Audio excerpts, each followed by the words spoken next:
The 1944 Battle of the Bulge has been portrayed by Hollywood as basically an American battle, and it was, mostly. However, as my video some years ago showed, British troops helped the embattled American forces to stop the German 5th Panzer Army, which had reached furthest west near the Meuse River, following Field Marshal Sir Bernard Montgomery's taking over of the defence of the northwest shoulder of the Allied defences, including the US forces fighting within the Bulge.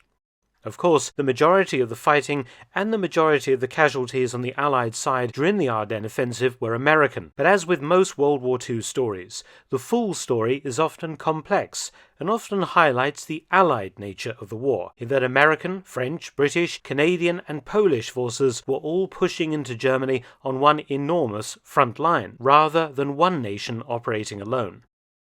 What I've subsequently discovered was that British troops were involved in the Battle of the Bulge much earlier than when Montgomery's 21st Army Group took over responsibility for the Bulge's northwest front. In fact, from the 16th of December 1944, the German offensive's first day, a small force of British servicemen were in the thick of the action in the sector being defended by US troops. Who were they? And what were they doing in US territory is fascinating and again reinforces how much cooperation there was between British and US forces, even in the most unexpected locations. The units involved were from the Royal Air Force and its military arm, the RAF Regiment. Formed in 1942 as a military force component of the Air Force, they are soldiers in RAF Blue, and in World War II were originally formed to free up Army troops from providing ground defences of airfields. The RAF Regiment defence squadrons included armoured car units and parachute squadrons, and would eventually number over 80,000 men. The same reason why a British unit landed on Omaha Beach on D-Day was behind a British unit with the Americans in the Ardennes: radar. The UK's pioneering work in radar in the military sphere had led to the development of air warning systems that had by D-Day become truck-mounted mobile systems, hence an RAF radar unit landing with the Americans at Omaha Beach.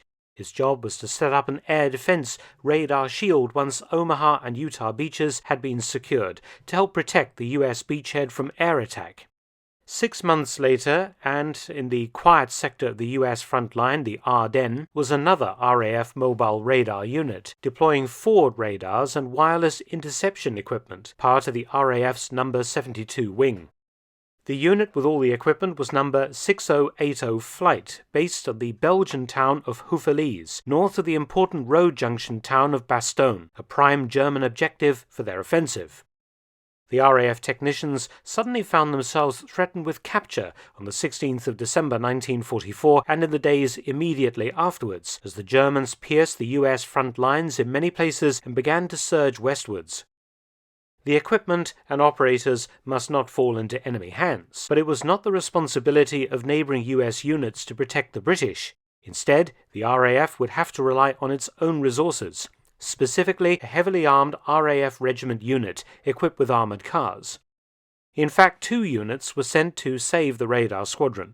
No. 2811 Rifle Squadron, which consisted of RAF regiment soldiers in trucks and armed with light infantry small arms, and C Flight No. 2804 Armoured Car Squadron. On the 17th of December, the armoured cars were ordered forward from the British sector northwest of the Ardennes to Houffalize to help the radar unit extract itself from the confused fighting coming out via Bastogne.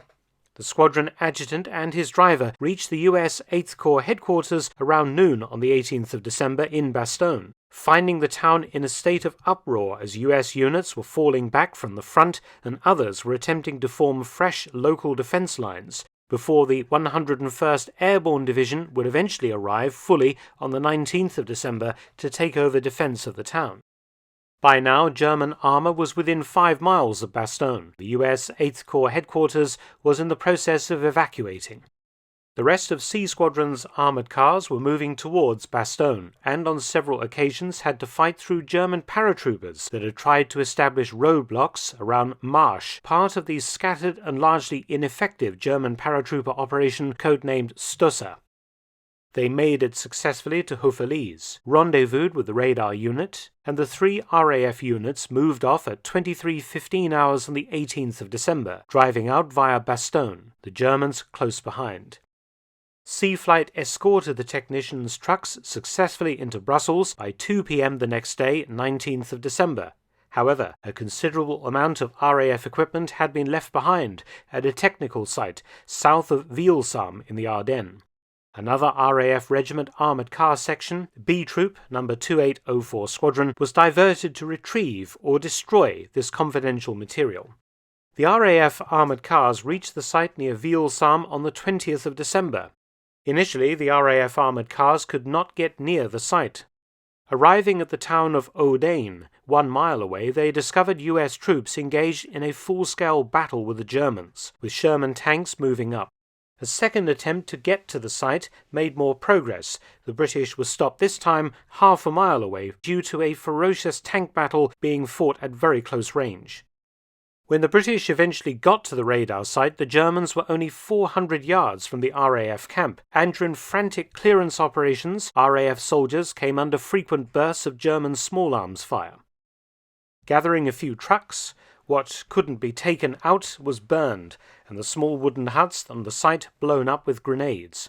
Following the denial of the site to the enemy, B Troop and the accompanying RAF trucks came under attack several times due to more German paratrooper ambushes, but passing through Namur, the convoy reached Brussels at 4:30 p.m. on the 22nd of December.